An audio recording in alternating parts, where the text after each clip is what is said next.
And welcome back to another episode of the Seric Show. Today we're going to be doing something a little bit differently, where we actually break down each series in the qualifying round for the NHL playoffs, essentially, or the play-in round that the NHL has decided to go with. So, Eric, tell us what we're going to be doing today. Yeah, so what we're going to be doing over this series of videos is we're going to take a look, sort of an in-depth look on each of the teams and the matchup that they're going to be kind of having in this best-of-5 series to make it into the playoffs. We won't look at the 8 teams that have a bye just yet. We might take a closer look at them when their first-round matchup for the actual playoffs begin. And that's where we'll kind of analyze them and what's been going on with them. But for now, we're going to focus on the teams that are preparing to play, meaningful elimination games in under 2 weeks now, which is super exciting. And for us, I think there's no better place to start than with the Toronto Maple Leafs in their upcoming series with the Columbus Blue Jackets. We're going to start with the Leafs here, Spencer. Obviously, the Leafs are known for their offense. Who do you think are the real difference makers up front for Toronto? So, obviously, we have the big 4, which are Austin Matthews, Mitch Marner, John Tavares, and William Nylander. But someone who I think could become a big factor in this playoff series is the feisty Kapanen. I think Kapanen in a playoff series against Columbus, who are going to try to test the nerves of this Leafs team, who are more skilled than them on paper. I think Kapanen is the best player to kind of step up to a Kadri role in the sense that he won't get suspended, hopefully, but he kind of throws hits, scores goals, because he's shown that he can score goals, especially against Boston in the playoff series he's had. I think that Kapanen could be a big part, especially if he is moved around throughout the playoffs due to injuries or just performance-wise.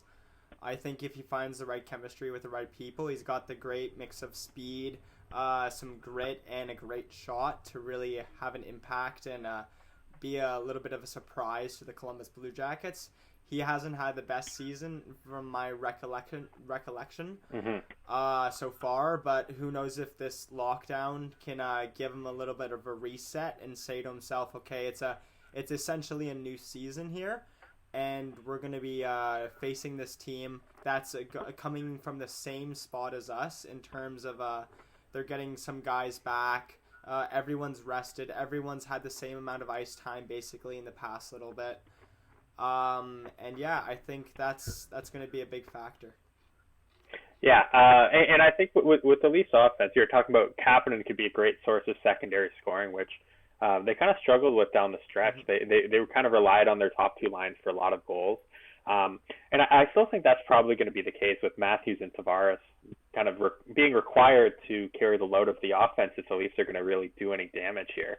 And I'm interested to hear what you think the ideal winger for each of those centermen are, because at the start of training camp, Sheldon Keefe went back to Matthews centering Zach Hyman and William Nylander.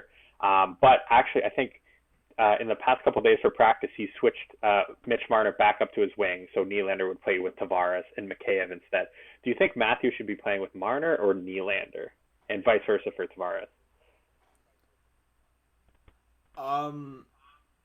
I think that Matthews and Marner really had a good connection at points during the season. I mean, they definitely showed that during that Carolina game where Matthews did that spinorama backhand pass to a one-timing Mitch Marner who was expecting it for some ridiculous reason.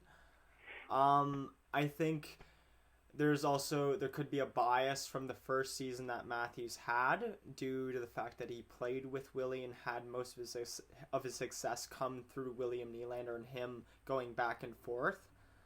I think it's a really good problem to have as a Leafs fan. I think the fact that we have these 2 wingers that could provide equal or even better offense than the other and still, like, they're outperforming one another, but they're still performing on an outrageous pace and doing so well by themselves on their own rights. And I think that like Hmm. the fact that Toronto can add one of those wingers to one of the most dominant centers we've seen in a while is a luxury we have, and I think it doesn't really matter as long as they produce. I think that Matthews can play with Marner or Nylander, and same with Tavares. It can play with Marner and Nylander. I think that Tavares being a scorer and having Marner there as a playmaker is an advantage, and I think that it can go vice versa with Matthews and Nylander, as Nylander can be the assister to Matthews, the goal scorer, but you can also switch that around. So there's so many possibilities, but I don't think there's a right answer necessarily until we see them on the ice and see how they perform, because we can make all these lines up and draw all the perfect like scenarios up, but if they don't perform on the ice, then there's no point in keeping them together. Yeah, sure. I think for me, I kind of lean towards the idea that Matthews is he's a scorer through and through. He can make nice plays, but I mean, first and foremost, you want him shooting the puck. And Marner, it's kind of the opposite. He's not a shooter. He's great at setting people up, and I think they're kind of matched perfectly with each other. While Tavares and Nylander, to differing degrees, I think they're kind of balanced where they could both shoot and set up their teammates. Tavares is known for making his teammates a lot better. On Long Island, he did that for years.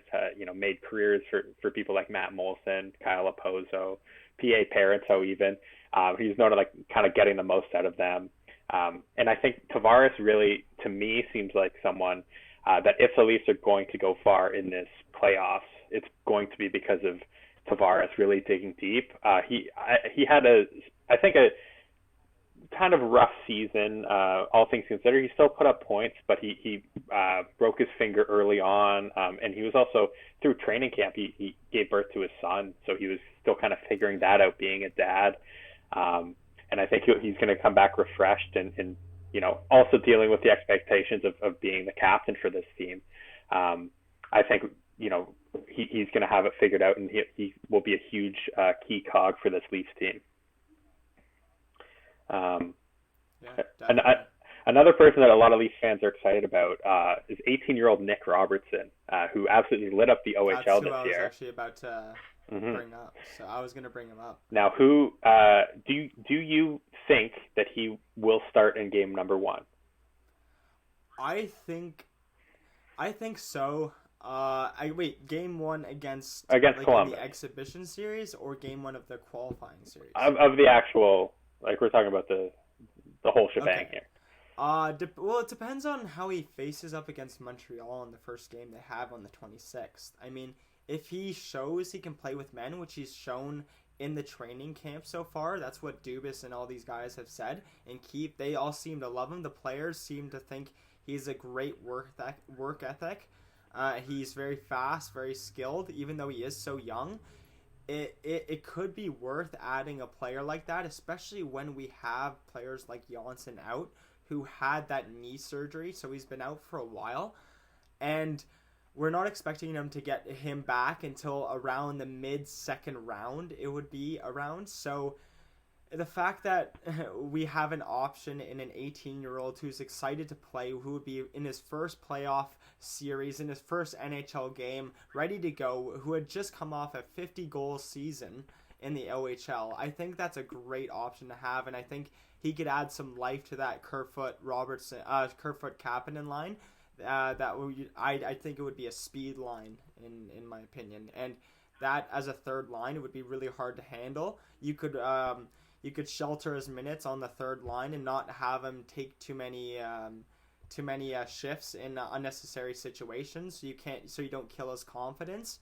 And I think just being up with the big club will just show him how to be a pro, especially being around Tavares, Matthews, Marner, Nylander, and kind of mesh them together because they'll soon be playing together, I assume, if Robertson keeps up his trajectory.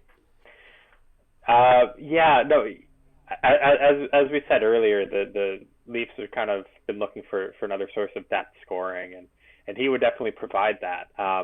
I'm a little uncomfortable with because in the current line positioning and with practice the last couple of days in training camp, he was replacing Pierre Engvall, who I think is a very valuable member of the team, especially considering his amazing penalty killing ability. Now they will have Ilya Mikheyev back, who will, obviously he was great on the penalty kill as well for them. But I really think Engvall is a valuable member of the team, and Keefe seems to not want to break up the Kyle Clifford, Frederick Gauthier, Jason Spezza fourth line. And there, I think there is valid concerns. I mean, there's always the size factor, which I think gets overblown. But with the Blue Jackets, being a really tough team to play against, heavy banging bodies, getting in on the cycle, even their defensemen and just the type of game that they want to play. I think it's Robertson will have to prove that he is without a doubt the right option for that line, or else I think Pierre Engvall should probably be the one who's playing. Yep. Mm-hmm. I think that it's also a factor to think about whether Ilya Mikheyev can actually play right now at the intensity he needs to. Is he fit to go? Is he ready to go? Is he completely shooting as hard as he could? Is he moving his wrist as much as he could? Because that's a key thing on the power play, I'd assume, being wrist mobility, and he had a bad wrist injury, so that's kind of concerning to me. And as you said, Engvall in the penalty kill, I think he was a big factor there and did a really good job for the amount of time he was put there. And I think that is a kind of a worrying thing. But if Robertson can fit in with this team, I think that having Engvall as an option if someone gets injured, which is very likely in the playoffs, is amazing to have. And I think he won't take it too personally, because he'll be even more eager to get in if he does. And I think that's what you want. You want healthy competition throughout your team. You don't want just the same players all the time. You want players fighting for their jobs, because that creates competition between each other, but a healthy competition that you need to. And all the great winners have in history have had healthy competition with between each other. So. Mm-hmm. Yeah, I do think it's important to note that Ilya Mikheyev was actually, he was preparing to return around March, and into mid-March. When the stoppage was happening, he was a couple weeks away, and he actually stayed and continued to train along with Jake Muzzin, who was banged up around the time, through the past couple months with the team's facilities. And all reports out of training camp are that he's looking actually even better than ever, that he was a monster in the gym. He's shooting the puck a lot better than he ever was. He decided to really buckle down and work hard to improve that area of his game. So I'm as a Leaf fan, I'm very excited to see what Mikheyev healthy and back with Tavares and Nylander, who is just starting to click with before the injury, what he really gets up to. And of course, it's definitely a nice problem to have, having too many forwards that you're comfortable going into the playoffs with. And I think, kind of to transition here, a lot of Leafs fans might not be super comfortable heading into the playoffs with their defense. What do you really think about the Leafs defense right now? The Leafs defense, obviously there are many concerns with its strength, and reliability. Justin Hall, he's a very good player. I like him a lot, but is he a first line right D? I don't think so. Cody Ceci has, oh my goodness, that's my reaction to Cody Ceci. And Tyson Barrie can put up points, but is a monster in is abysmal in his own end. And I think our stalwarts are Muzzin and Riley. If they really get back to what Riley did the year before in the playoffs, where he was spectacular, and where Muzzin steps up and keeps that amazing form he had for a little bit.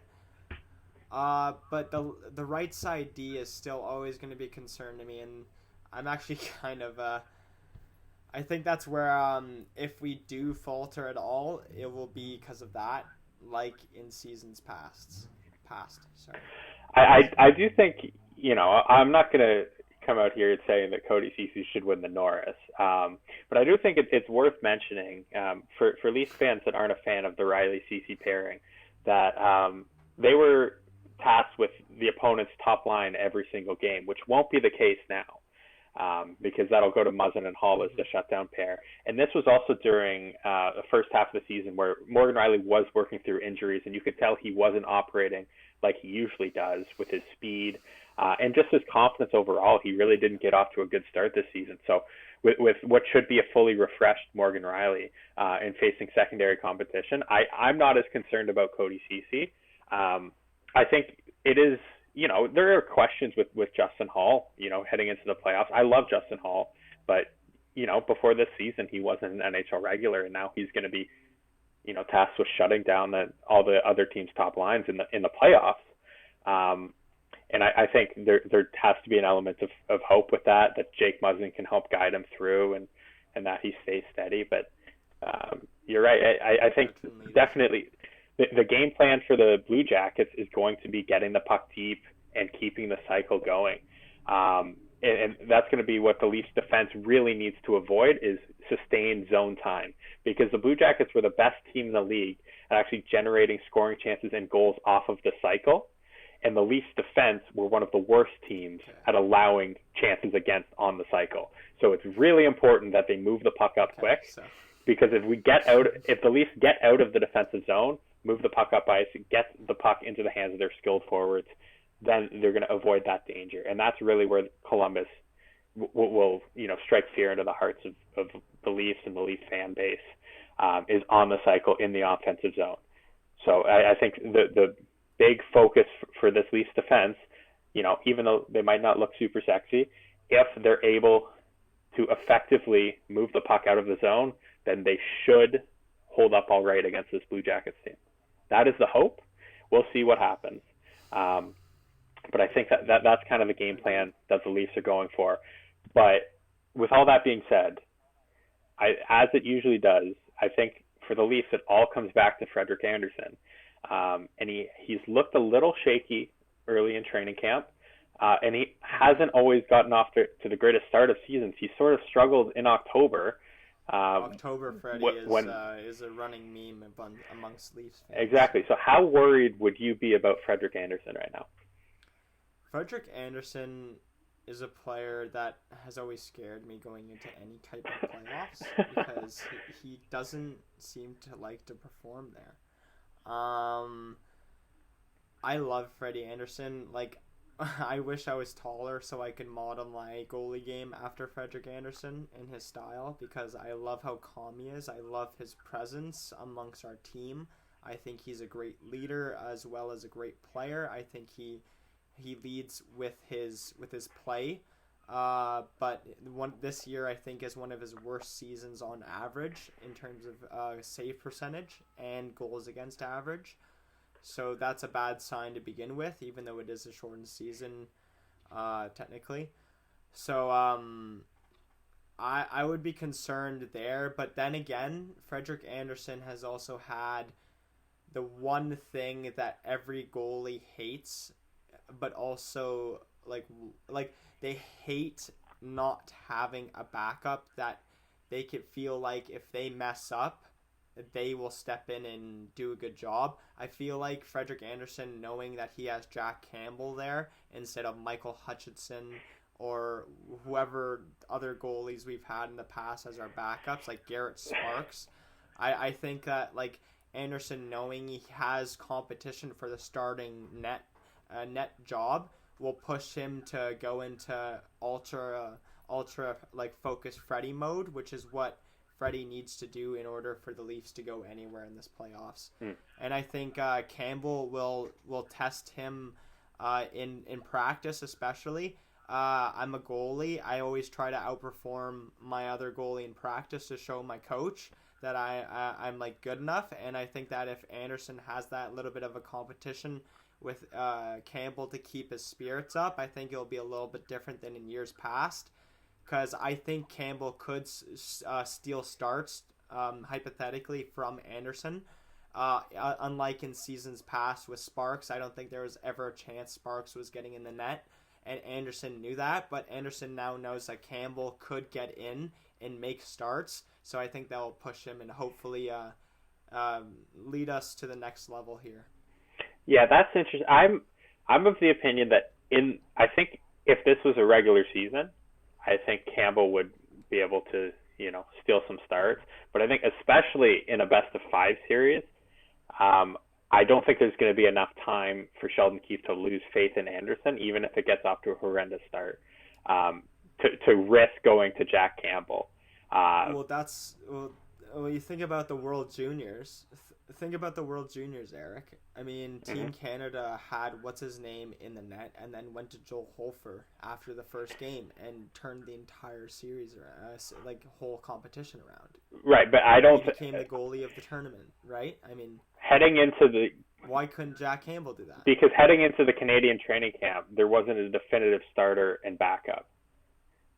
Nico Dawes, who was the starter at the start of that tournament, was not even invited to their summer camp. So I think it's a completely different situation with Frederik Andersen being the de facto starter for the Leafs for the past 4 seasons, and Jack Campbell, playing great. And I love Jack Campbell. I think he's a great addition to this team, but he's never been a starting goalie at any point. Nevertheless, the playoffs. So I don't think that it's I think it would be a complete risk at that point, unlike the Canadian World Juniors, where they were going to split time anyway in the preliminary round games. Fair enough. Okay. Now, I think let's switch gears a little bit and talk about the Columbus Blue Jackets and the players that are going to try to score on Frederik Andersen, and really make them think about a switch to Jack Campbell. Looking at the Blue Jackets team, I believe they're actually the youngest in the qualifying, or out of all the 24 teams that still have a chance at the Stanley Cup. Looking at this team, Spencer, do you think they have enough scoring ability to really do some damage in the playoffs? Honestly, I don't want to just sound like a biased Toronto fan, but no. I just think that is it Alex Teixeira up there? Alex? Yeah, Alexandre. Or Oscar? He's French. Yeah, whatever. On your first line, how old is he? 21, but not even like a very proven player in the league on your first line, and having so much. I mean, you look at the names, and they are some noticeable names like Nyquist, Wenberg, Atkinson, Jenner. Like notable names, Foligno, Bjorkstrand had an unbelievable season. Even Dubois, like they're all very good players, but none of them strike me as being a star. I think that every team that needs to lead that plans to lead from the front, if they do, needs a star, and I think that's where Columbus is not going to be looking to really take a chokehold almost, but really take advantage with their defense and how their defense can push the Toronto Maple Leafs offense away from their own net and really keep them at bay.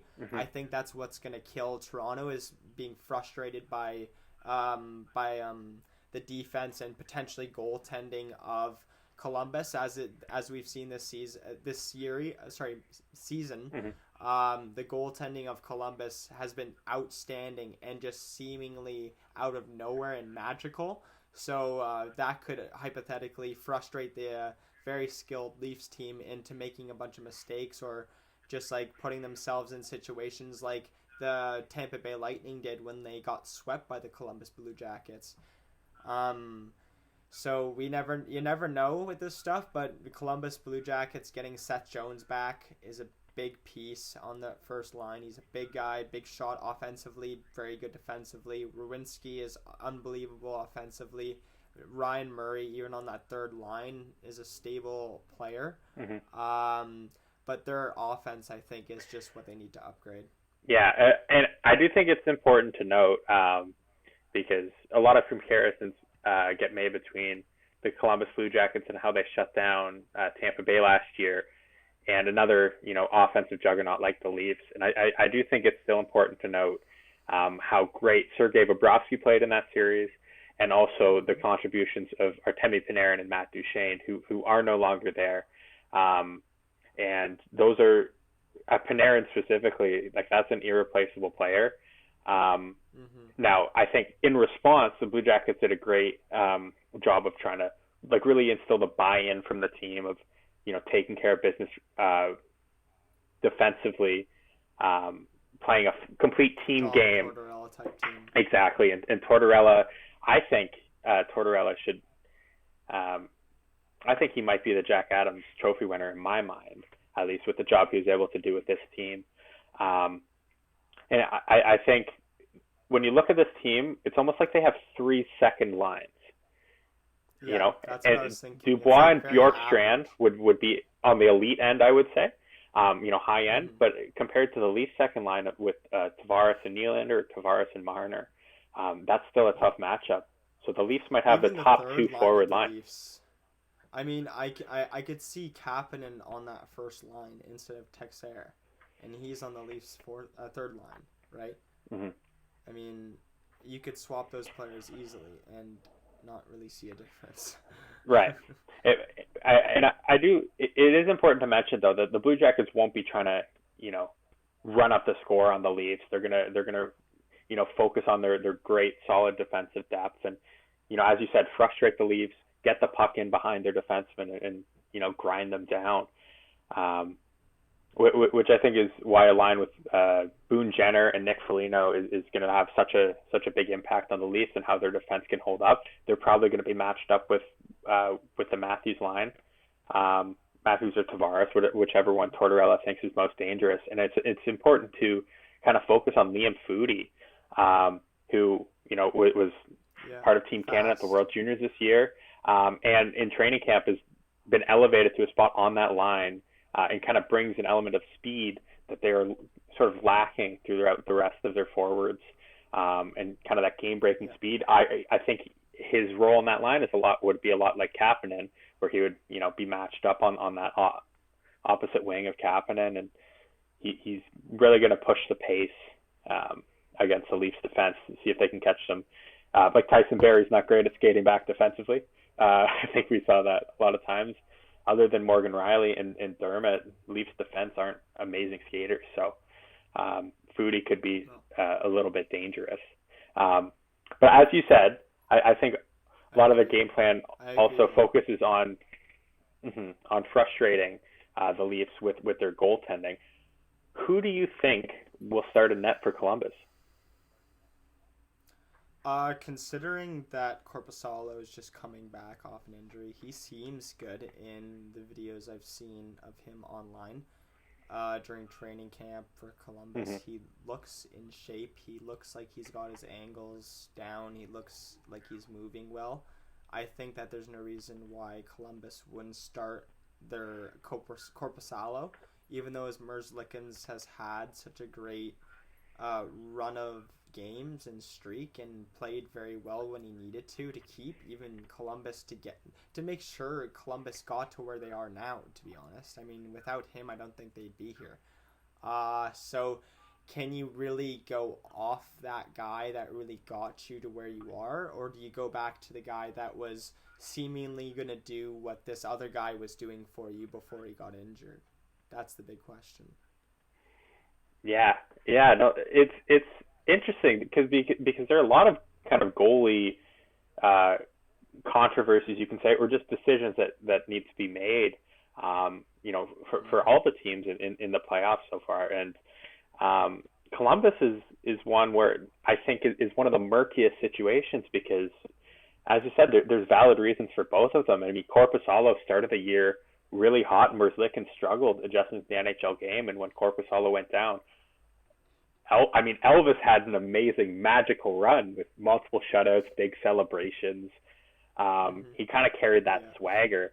And for me, at least, I just have a feeling that Tortorella likes that swagger and carrying that swagger in against the Leafs team, but it could very easily be Korpisalo in net as well. I'm just going to guess that Merzlikins might get the start, but that's just my opinion. Okay, fair enough.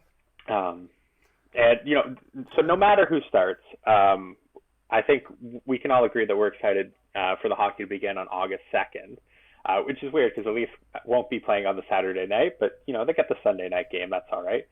Now, Exactly. Spencer, with all that being said, heading into this series, who do you think will come out ahead and advance to the first round of the actual Stanley Cup playoffs? I think because of my I'm trying not to be I'm not trying to be biased here. Obviously, it sounds very biased by saying this, but Toronto I think is going to win this series. Due to the fact that I think, like you said, Columbus has basically their first three lines are third lines versus Toronto's first line and second line, which are essentially first lines. And I think coming off the break and rest and a clear mindset without all that pressure from the fans seemingly, because it'll be an empty building. Hopefully that will help the Leafs just kind of play their game and be the players that they are, because we know they're amazing and they can put up points. They can really scare other teams and be dangerous every single night as long as they show up. And I think that being in Toronto, maybe this will be the year that the Leafs might win the cup. So. Yes, and How about you? it I think we've been trying not to hide the Toronto bias, which is why I'm wearing a Leafs shirt right now, because I have we two are Leafs fans Leafs first and things in my foremost. background, so. Yeah, exactly. And with all that being said, it's so tough because on paper, and when their team is playing the best, I think Toronto is the better team. But with a best of five series, it's such a small sample size where things can go crazy. I mean, look at like the November standings. Both the past two seasons, Buffalo was at the top of the league. So when you look at a small sample size of hockey, with how how much luck is Yeah. involved, there could be some massive upsets, and not at the fault of the team. Just they run into a hot goalie. That's 3 games. 3 games is all it takes um, right now. But I think we have to look at the probability of who do we think has the better chance of winning, and I do think Toronto has a better chance of winning, especially because we don't know how it's going to shake out and how these circumstances are really going to affect the gameplay. But I do think it's important to consider the possibility that the lack of crowd and all the noise and the momentum that can be feeded off to the players, I think it's going to have a bigger impact on the teams that are physical and use those physical, hard hitting, grinding type plays in the playoffs specifically, such as a Boston or Columbus, which is what they did to Tampa Bay, right? They squeezed the life out of them. The crowd was getting in, and it felt like Tampa couldn't do anything. They were helpless. And without that lack of crowd interaction and the noise to keep them going, I think they're going to run out of energy quicker, especially not having the same conditioning as usual. It's going to take that much more. They're not going to feed off that energy of the crowd, the Rabbits Blue Jackets fan base, the cannon going off. They're not going to really have that motivation to keep going on the cycle. Like they'll have John Tortorella screaming at them, and this is Nick Foligno is a great captain, but this is overall a young group, and I don't think they're going to have enough energy to stick to this grinding out game for enough time to really put the Leafs away. So I think the Leafs will win this series, but it's going to be some great hockey. Yeah, definitely. I can't wait to see this happen, and I just can't wait to see hockey back, man. This is the best part, and I hope everything goes by smoothly, and we can see this go through to the final round and see the Stanley Cup race this year. Yeah, for sure. And for Blue Jackets fans, you might feel upset if two Leafs fans are just saying that you're going to lose. But I would like to see the Blue Jackets win the draft lottery and get Lafreniere, just because they had the guts to go all in last season, and they could Lafreniere would slide perfectly into their forward group, I think, and give them another element. So you know what, Definitely. I think Leafs fans, the Jackets fans, let's come together and agree that the winner can go on to win the Stanley Cup, and the loser can get Alexi Lafreniere in the draft lottery. I think we can agree on that, and we'll both be happy. Exactly. Okay. Well, thank you very much for listening to this segment of the Seric Show, and we'll see you next time.